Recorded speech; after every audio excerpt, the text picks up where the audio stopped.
About Time is a genuinely perfectly crafted movie in my opinion, even if it's not the General Hux origin movie that I was hoping for. A hilarious joke! To me at least, it's a masterclass in pacing, character writing, implementation of a consistent theme running throughout the story. But that's not why I love it. I love it because it tells the simple story about love. Love for your partner, your friends, your family, even the people that at first glance don't seem worthy of your love. What the fuck do you want? And it does all this with some really surprisingly simple time travel conventions. This film has a really interesting point of view, that there's beauty in imperfections, that despite characters having the ability to fine-tune an experience by reliving it over and over until they get it right, it's often the less than perfect variations that hold the most emotional resonance or meaning for them, and I think that's pretty cool. They address the fact that time travel is a cheap trick, an easy fix for scenarios that you had grander plans for, and in doing so they create a really lovely message that inspires people to live each moment as if they'd specifically return to it to experience it all over again. It encourages that the key for happiness is to stop trying to live a perfect life by design, but by choice. The choice to forego the concern for polishing little details and enjoying the beauty in imperfections instead. Sometimes the most special moments don't need to be prepared for, rehearsed or changed, they're simply perfect as is, and if you're too busy striving for perfection beyond that, then you're gonna miss them. It's also to some degree a cautionary tale that the continued use of time travel makes you numb to the simple facts of life because you deem them changeable or fixable at the snap of a finger, or rather in this movie's case,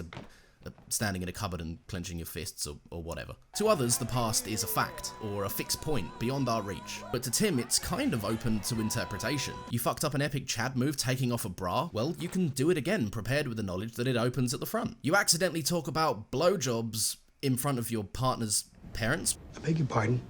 Well, that you can do that again, you can fix that. Whilst this approach is enticing, of course, it's probably very damaging to your appreciation of life and your ability to see things from the perspective of an empathetic human being. The film does a brilliant job exploring this, but one of the best instances, I can't fucking speak today, but one of the best bits is the entire arc of our protagonist Tim's sister, Kit Kat. The opening narration tells us the following. She was then, and still is to me, about the most wonderful thing in the world.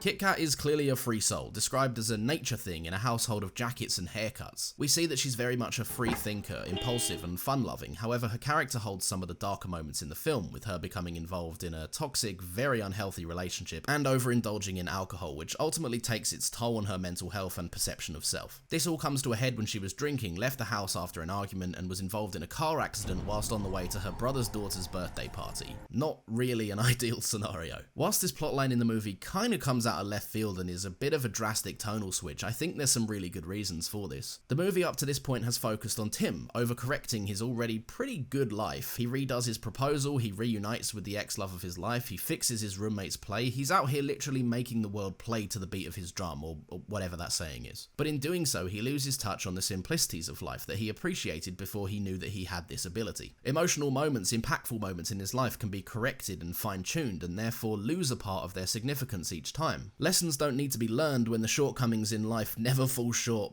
because you don't let them. With the news that Kit Kat could have been fatally injured in this car accident, we see from the camera framing alone that this has rocked him to his core. It gets all close to his face and Jimmy's face and it's fucking, I don't know, he's looking at his mouth and he's stressed out. He's like, oh god. He resorts to his immediate get out of jail free card solution, requesting the exact time and date that Kit Kat left Jimmy. A quick trip back in time and his problem is seemingly solved, right? The car accident never happened, Kit Kat makes it to the birthday party, job done. Except obviously not! You can't learn from an experience that never happened. Certain things in life will be, and whether you want to argue fate or not, it's a straight up fact that humans adapt from previous experiences, and sometimes you need to have a really shit day in order to learn how to have a better one. Which Tim obviously doesn't understand at the minute because he's not giving himself any shit days. Everyone at the party is drinking tea whilst Kit Kat's drinking wine. She refers to herself as the faller of the family, the standout for all the wrong reasons, and Tim still doesn't get it. Compare this to the opening narration when Kit Kat was the odd one out for being wonderfully unique, and this is kind of sad, it's heartbreaking. In another attempt to quickly solve his concerns, he lets her in on this time travel secret and permits her to go back in time with him so that she can punch Jimmy in the face and essentially undo her experiences with this abusive boyfriend that led to her declining mental health and well-being. All is seemingly well, she arrives back, now in a healthy, loving relationship with this guy from Skins, and Tim is feeling pretty smug, pretty happy with himself. He grins to himself on the way back from London and describes his experience as immensely satisfactory, which always struck me as a little bit victorious and lacking emotion. He's won at life. Like, he's not only improved his life, but the lives of all those around him at the expense of absolutely nothing. Every fault or problem that occurred to his loved ones was undone from time, along with all the genuine human experience and emotion that came with it. But obviously it all goes wrong when Tim picks up his child and... Holy shit, who is this? Where's Tim's daughter? Well, she's gone. She kind of never was, I guess. And with this, Tim finally understands the value of lived human experience, whilst looking back at his child who, objectively speaking, is his, but also isn't his.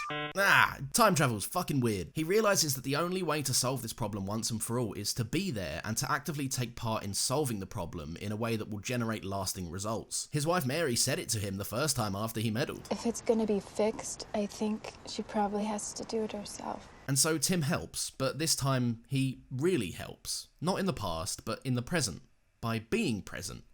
Bit of clever wordplay there. He states that he's not leaving this hospital until they can figure out a way of preventing this ever happening again, and they shake their heads at her request to leave her until she finally declares her intentions to leave Jimmy for good, hold down a job, and give up drinking. And look at Tim's face here compared to his previous attempt. This is smug, kind of pride in his work, but this screams relief. Gratitude. By living through the pain and experiencing the imperfections in life, the moments beyond control of regular people, Tim has crafted a future for his sister that will eventually aid in her recovery. Like I said earlier, you need to have the shit days to show you how to have the better ones. The movie goes a long way to show you that the appreciation for small moments will lead to a more fulfilling time on Earth, rather than obsessing over the finer details and things you wish you could change. And I think that's really cool, and the film expresses this through multiple avenues, characters, and plotlines. The rain pours on Tim and Mary's wedding day, which is obviously a classic dreaded thing. But it creates more meaningful memories, and this day will be better remembered. Look at everyone, they're all having a really good time. Do you wish we'd picked another less wet day? No. Not for the world.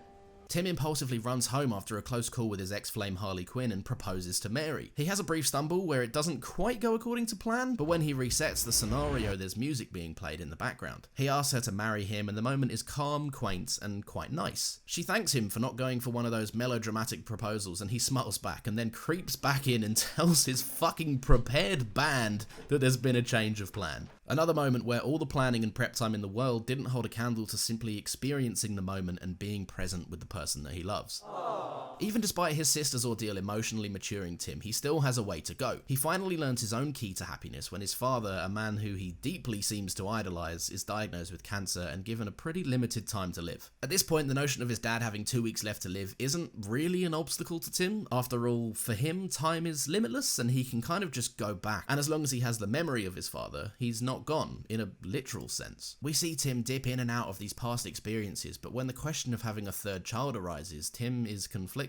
Where earlier in the film we see him actively pursuing a future and wanting more children, he hesitates when the question is turned back against him. It's the final test for Tim that this movie presents. Does Tim choose to prioritize a future or remain stuck in the past, clambering for extra time that really isn't afforded to other people? He wants time to think about it, and the moment lingers sort of awkwardly. For a brief time, it kind of feels a bit sad. This look away from Tim really looks like it expresses some sort of shame, a feeling of guilt that he's never going to be able to explain for instinctively choosing a selfish choice, or at least trying to buy himself time to figure out what he wants. When Mary banters him back, however, we see the warmth of their relationship return. The clear choice to choose the future in honour of what his father would have wanted, rather than just prolonging the inevitable loss that he'll feel from making this sacrifice. And the ending of the film proves that Tim takes this a bit further. He actually stops his time travelling antics altogether, opting to go one step further than his dad's key to happiness. Where there's definitely value in living each day twice, once by getting on with it and the next by appreciating all its little intricacies, there also can't really be emotional growth with this, because you're opting to live a life prepared, ready with a fun little joke to ease a shit moment, or with extra precaution taken around things that you would like to do slightly differently, even if largely unchanged, to give yourself a new perspective. True emotional growth is changing your perspective before the event unfolds, to be completely unprepared but totally willing to accept and experience alongside those around you. Say savouring each and every moment because you can't or shouldn't experience those times again, which is why they're so special to you in the first place. Also, just while I'm here, there's definitely not a glaring plot hole in a pivotal emotional scene. Don't worry about it, it's not there, it didn't happen. I do not know what you're talking about. Anyway, let's move on. I think this film is really cool. If you haven't seen it, you should check it out. If you have seen it, then give it a rewatch because it really takes on a new life in repeat viewings. Oh, fuck, which is kind of fucking interesting. This film is about reliving stuff and it gets better on a second watch. It's cool. That's very cool. Anyway, thank you for watching. If you like this, then feel free to give it a like, and hell, why not even a little subscribe? Treat yourself.